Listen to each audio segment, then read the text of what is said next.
Me revoilou, me revoilà, je suis fatigué, j'en ai plein le cul de devoir me justifier en vidéo et de devoir balancer parce qu'on fait traîner les choses et de témoigner, comment dire, en attendant que les choses se fassent, mais ça j'en parlerai dès que je parlerai du sujet de Noël.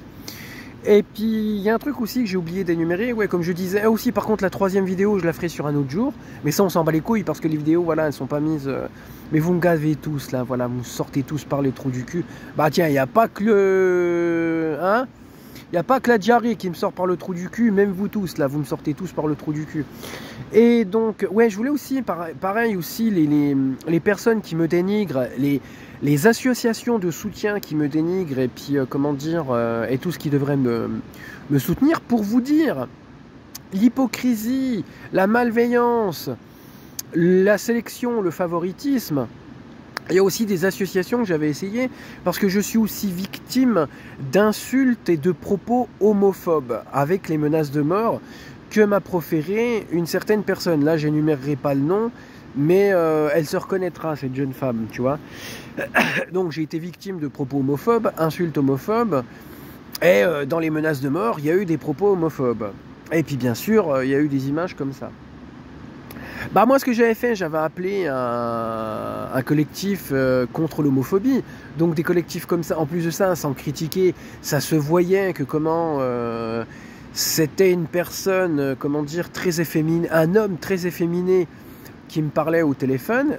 Et j'ai téléphoné donc à une association d'homosexuels qui combat l'homophobie et qui répertorie les, comment dire, les actes homophobes et les agressions homophobes, qu'elles soient verbales ou d'autres.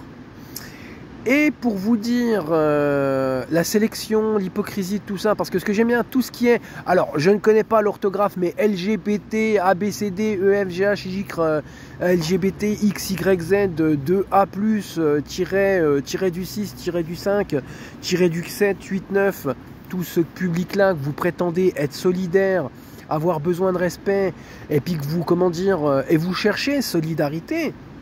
Moi, ce que j'aime bien, quand un hétéro a des problèmes d'insultes homophobes, d'agressions homophobes, d'agressions sexuelles et comment dire, et de menaces de mort avec des propos homophobes dedans, je peux aller crever. Vous m'avez jamais rappelé. Donc, s'il vous plaît, remettez-vous en place. Remettez-vous en question aussi, et puis point de vue solidarité, vous reviendrez me reparler s'il vous plaît. Et après maintenant avoir posé ça aussi, je vais parler donc la raison du fait que je n'aime pas Noël. Pourquoi je n'aime pas Noël? Il y a beaucoup de choses, mais aussi à Noël 2021, ça vient du fait de Stéphanie et Virginie, donc dans l'ordre chronologique.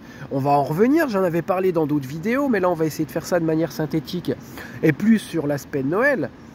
Et bien sûr, oui, je vais énumérer des choses, c'est surtout émotionnel.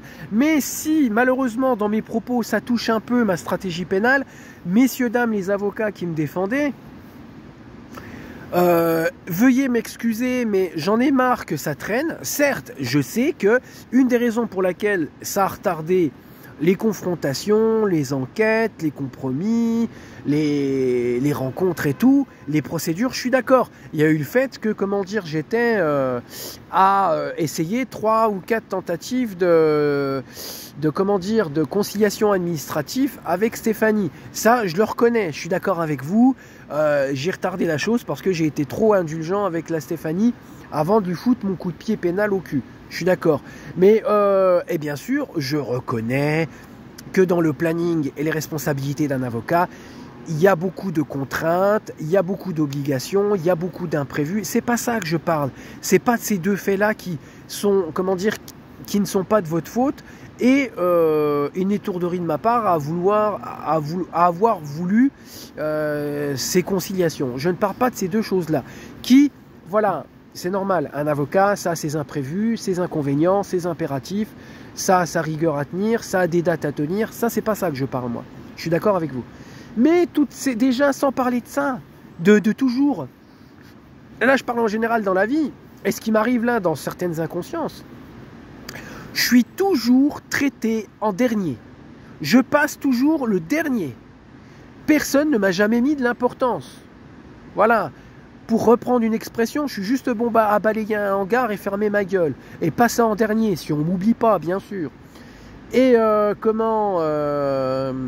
et bien sûr, ce qui retarde les choses, bah bien sûr, les tribunaux qui veulent étouffer les affaires de viol que j'ai subies. Les SDIS, les DDSP, la préfecture de Moselle, pareil, qui veulent étouffer et cautionnent les agressions de harcèlement et d'attouchement que j'ai subies. Voilà, ça retarde les choses, ça commence à me saouler et j'en ai marre de toujours passer le dernier. De passer le dernier à tenter de vouloir étouffer une affaire, à passer le dernier parce qu'on ne met jamais dans les priorités, on n'estime jamais ma considération. Et puis voilà, et puis il y a toujours des événements, excusez-moi, priorité, machin, on y va, d'accord, ok. Mais c'est bon, donc là, si dans cette vidéo, le sujet émotionnel dépasse un peu et touche à la stratégie pénale, c'est pas ma faute. L'affaire, elle traîne depuis quand même 2022. Donc voilà, donc là, je vais énumérer des choses qui peuvent peut-être toucher à une stratégie pénale, mais c'est pas ma faute. Si on aurait un peu mis la troisième, ça aurait été pas mal. Mais bien sûr, je fais les reproches à ce qui mérite des reproches. Je ne fais aucun reproche à ce qui ne mérite pas des reproches. Voilà, fermons cette parenthèse. Pour me protéger aux réprimandes de mes avocats qui vont peut-être me dire « Nico, fallait pas dire ça sur cette vidéo ». Bah oui, Nico aussi, il en a marre d'attendre. Donc pour en venir à dire pourquoi j'aime pas Noël. Vous prenez ça, on va dire, au même moment. Ce qui se passe, moi, bien sûr, émotif, naïf, attaché, amoureux de la famille de mon ex à l'époque, donc qui était ma copine. Bien sûr, qu'est-ce qui se passe? Il y a les cadeaux de Noël qui vont arriver. Moi, qu'est-ce que je fais? Je donne de l'argent à mon ex pour participer aux cadeaux des parents. En plus de ça, je vais acheter des cadeaux. En plus de ça, je commençais à aimer les chats. Parce qu'il y a mon ex qui m'avait habitué à aimer les chats. Donc qu'est-ce que je fais? Je vais acheter des petites choses pour le chat. Je donne de l'argent pour les cadeaux qu'elle veut acheter pour le chat. Voilà, donc j'ai participé financièrement aux cadeaux pour les parents. Je commence à acheter des cadeaux pour la copine, les parents et le chat. En même temps, t'as la Virginie qui va voir Stéphanie en disant « Ah oui, j'ai bien des problèmes certains que je ne savais même pas qu'elle avait, c'est ma faute. » Voilà, je ne vais pas énumérer les problèmes qu'elle avait par respect pour elle, pour pas faire des tourderies pénales, mais admettons, là je donne un exemple futile. Admettons, tu as des problèmes au travail, ton petit lapin il est proche de la mort, qu'est-ce qu'il y a encore? Tu fais ta crise de la quarantaine, de la cinquantaine, de la trentaine, tu vois. Qu'est-ce qu'il y a encore que tu pourras avoir comme problème personnel? Allez, on va inventer encore mieux. Tu as pris du poids. Voilà. À ce qui paraît, que malgré que ton homme est fantastique avec toi, il te met en valeur. Il est amoureux de toi. Il se pliera en quatre pour toi. T'es la plus belle du monde, qui te défend et tout, machin. À ce qui paraît que ton mec, donc si le petit lapin il est mort, que tu as pris du poids, qu'au boulot ça va pas, l'imprimante au boulot ne fonctionne pas, et tout, c'est la faute de ton mec parce que c'est un pervers narcissique. L'exactitude de la définition de ce mot-là exact, avant que je me fasse à répétition insulter de pervers narcissique, je ne savais pas ce que c'était. Il a fallu que j'aille sur Internet, voir des vidéos sur ça, voir l'explication écrite sur Google. Voilà, soi-disant, parce que le petit lapin est mort, que l'imprimante au travail ne fonctionne pas, t'as eu la diarrhée, et t'as pris du poids, c'est la faute à ton mec. Voilà. Donc, à cause de ça, il lui a retourné le cerveau. À cause de ça, il y a eu rupture de couple. Bien sûr, excuse-moi de te le dire, mais c'est vraiment ridicule, mais absurde. Et sans courage, en plus de ça, comme je me répète dans les autres vidéos bien vieilles, bien plus vieilles que ça, et dans toutes les vidéos, moi j'ai besoin seulement de discuter avec toi. Il y aurait, au contraire, la seule envie que j'ai, je ne peux pas être violent avec les gens, moi. Et il y a que les gens qui me frappent dessus que je frappe. Et avec toi, on peut que te prendre dans les bras et te faire des gros bisous, Stéphanie. Donc En plus de ça, au début, avant que tu viennes complètement déglinguer du cerveau, tu m'avais dit, moi je suis une femme qui discute, je suis une femme ouverte à la discussion, au développement du sujet. Mais après, tu agis tout le contraire. Tu viens m'insulter, tu fais en sorte que je puisse pas communiquer, tu coupes mon interaction avec toi, et puis après tu vas voir les gens et tu coupes mon interaction humaine, et je me suis retrouvé totalement seul, sans interaction humaine. Voilà ce qu'elle s'est amusée à faire. Et puis pareil, avant qu'elle coupe tout contact avec moi, donc dans un terme actuel pour les dyslexiques et les demeurés, on appelle ça du ghosting, tu vois. Voilà, pour les gens de 2024-2025, alors, pour les gens normaux, on appelle ça isoler psychologiquement les gens, une personne. Couper l'interaction humaine et sociale d'une personne, voilà. Donc elle avait déjà coupé contact entre elle et moi. Et comment dire, après ce qu'elle a fait de l'incitation à la haine, elle a coupé toute interaction humaine entre moi et tout le monde. Tout le monde. C'est pas beaucoup de gens, c'est tout le monde. Et avant ça, bien sûr, quand je l'ai eu au téléphone, je lui dis mais viens, on se voit, on parle. Ah, j'ai peur, je sais pas comment tu vas agir, je sais pas qu'est-ce que tu vas faire. Mais je fais moi la seule envie que j'ai, c'est de discuter avec toi, te prendre dans mes bras, te faire un câlin, résoudre le problème. S'il faut faire un break, on fait un break, voilà. Mais voilà, donc j'ai un peu développé ce moment-là. Donc, alors, pour en venir, on va resynthétiser. Je participe financièrement au cadeau, je prépare les cadeaux. Excusez-moi de vous le dire, j'aime pas me la péter. Moi, je suis plutôt humble d'origine, mais pour vous montrer, je lui avais acheté une belle paire de baskets, je lui avais acheté des vêtements, je lui avais acheté des beaux trucs, tu vois, des machins sympathiques. Elle qui aime bien l'art asiatique, je lui avais acheté des trucs asiatiques. J'avais acheté des trucs en plus pour ses parents. J'avais acheté des petits jouets pour son chat. J'avais acheté un peu de bouffe de luxe pour le chat. Qu'est-ce que j'avais acheté? Bah, je te dis, j'avais déjà donné de l'argent en main propre à Stéphanie auparavant pour les cadeaux des parents. Je m'apprêtais à passer un Noël merveilleux avec eux. Tout ça. Et bien sûr, comme je vous le disais, entre-temps, t'as la Virginie qui la manipule contre moi, qui lui dit tout ce qui lui arrive, c'est ma faute. Et comme je vous le dis, après, pour ne pas redévelopper le truc, t'as Stéphanie qui me ghosting, voilà. Et comme je dis, pour les plus intelligents, le ghosting, ça veut dire isoler psychologiquement une personne. Isoler, couper toute interaction avec la personne.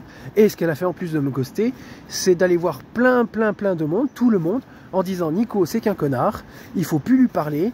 Et j'ai été isolé psychologiquement. J'ai plus d'amis, j'en ai toujours plus. Voilà.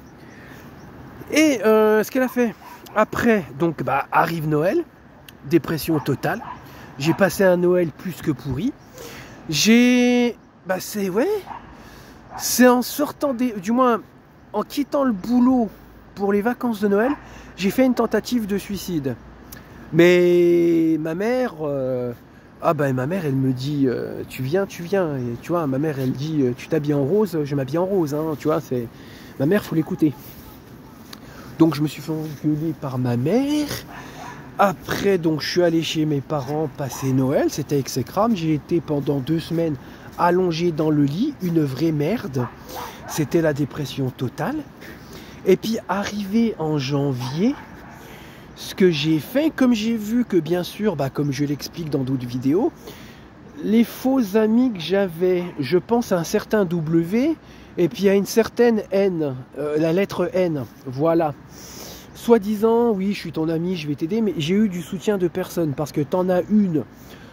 Qu'est-ce qu'elle a fait? Au lieu d'essayer de recréer une interaction entre moi et Stéphanie, elle a fini à faire sa confidente, à dire Nico c'est qu'un connard, et puis récemment elle veut venir me reparler. Va bien te faire foutre. Après, ce prétendu copain ami d'enfance, soi-disant il était là pour m'aider, moi ce que je voulais faire c'était prendre une personne en, comment on appelle ça, en intermédiaire pour pas venir foutre le bordel chez les parents et puis retrouver une interaction pour pouvoir discuter avec. Non, le mec lâche comme tout, obligé de le forcer à m'aider un petit peu, tout ça, machin. Une vraie loque le mec là, un lâche, excuse-moi de te le dire, W, mais t'es qu'un connard. Et comment, ah oui, une grosse merde, et viens pas chercher de gratter l'amitié avec moi parce que t'iras bien te faire foutre s'il te plaît. Et puis qu'est-ce que je voulais dire sur ça? Donc voilà, je cherche du soutien, il n'y en a pas. Donc moi, qu'est-ce que je fais? Parce que moi, j'ai du respect pour les gens. Moi, chaque objet mérite Intégrité, l'objet d'une personne, je ne vais pas le jeter à la poubelle parce que j'ai du respect pour l'objet, j'ai du respect pour la personne.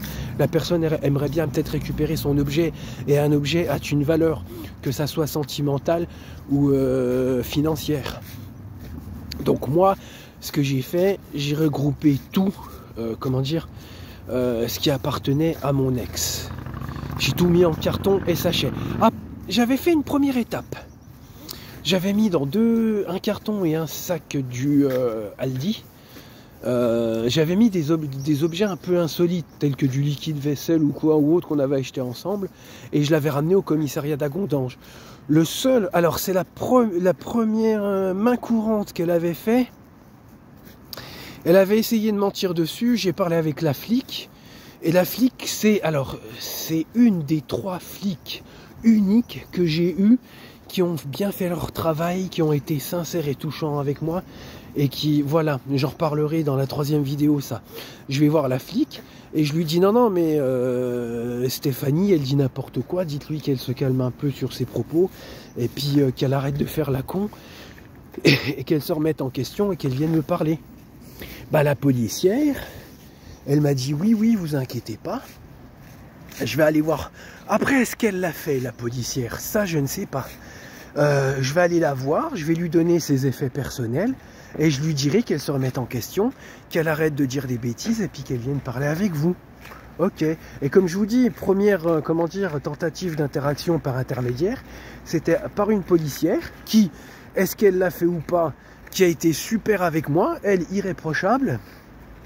Et puis je vous dis, dans les affaires à rendre à mon ex, pour essayer de titiller un peu avec de l'humour et lui remémorer un peu, j'avais foutu du liquide vaisselle, j'avais foutu des trucs sympathiques, des pinces à cheveux, voilà, des trucs comme ça. Voilà. Et après, comme je vous le dis, pour en revenir à ce que je disais sur ce monsieur W qui n'a pas voulu m'aider, une vraie loque, ce mec, ne vient pas me reparler, s'il te plaît. Eh ben, j'ai décidé le reste des affaires qui lui appartiennent à ramener chez elle. Et comme je vous dis, moi j'ai du respect pour les affaires, j'ai du respect pour chaque humain. Et bien sûr, dans les affaires, qu'est-ce que j'ai fait? J'ai mis des vêtements qui m'appartenaient, qu'elle m'avait offert auparavant. J'avais mis des vêtements qui, quand je le mettais, lui plaisaient. Quand je mettais sur moi, lui plaisait. Et qu'est-ce que j'avais fait encore? Et je lui avais mis donc ses effets personnels, qui lui restaient, comme je disais, et des objets qui nous correspondaient. Et les cadeaux de Noël. Mais madame, qu'est-ce qu'elle a fait? Quand elle a commencé à faire en compagnie d'une 3e femme, cette 3e femme est très proche d'elle, je ne dirai pas c'est qui. Il y a Stéphanie, Virginie, une 3e femme qui ont porté des plaintes diffamatoires contre moi, des plaintes avec des accusations lunaires. Et le jour où j'ai eu la garde à vue, où je me suis fait violer, elles m'ont montré des photos. Mais qu'est-ce qu'elle a fait des objets, que ce soit des objets qui m'appartiennent, des cadeaux que je lui ai faits, et des objets qui nous appartenaient à deux, ou des objets qui m'appartenaient à moi, et comme je vous disais, qui lui plaisaient quand je lui mettais, bah, qu'est-ce qu'elle a fait? Elle a tout mis à la poubelle. Donc imaginez-vous, tu fais des cadeaux à une personne, le réflexe qu'elle a, moi j'ai jamais mis le cadeau d'une personne à la poubelle. J'ai toujours considéré le cadeau d'une personne. Voilà. Donc, qu'est-ce que tu veux que maintenant, aujourd'hui, que je fasse un cadeau à une personne, si c'est pour se dire qu'il va aller à la poubelle? Parce que les derniers cadeaux que j'ai faits à la personne que j'aime du plus profond de mon cœur, et je le cache pas à personne, quitte à être ridicule devant vous, de toute façon maintenant, tu sais, j'ai plus de fierté, j'ai plus rien à... Voilà, je serais capable de lui refaire un cadeau peut-être, ou même de me réconcilier avec. Qu'est-ce que tu veux que je fasse un cadeau si c'est pour qu'il aille à la poubelle? Donc non, c'est tout, allez vous faire foutre, c'est tout. Voilà pourquoi j'aime pas Noël. Pourquoi je ferais un cadeau pour qu'il termine à la poubelle? Autant acheter l'objet puis je vais le mettre à la poubelle moi-même. Hein. C'est tout, voilà. Et un cadeau à la femme que t'aimes, que tu donnerais ta vie, que t'as perdu parce que je veux pas dire d'insulte sur Virginie, mais l'autre qui, pour soigner son ego, soigner son nombril, parce que madame, elle était jalouse qu'un couple fonctionne à côté de son couple, eh ben ça y est, voilà. Pour une histoire de nombril et d'ego, ben voilà, c'est tout. Voilà pourquoi j'aime pas Noël. parce que les cadeaux que je fais, on les met à la poubelle. Je me suis fait violer. Et puis au moment de Noël, ben, t'as deux femmes qui ont fait en sorte que je sois en dépression. Et à la suite, j'ai été menacé de mort à cause d'elles. Et je suis toujours menacé de mort. C'est pour ça que je suis sur Épinal. Salut! On enlève le gant.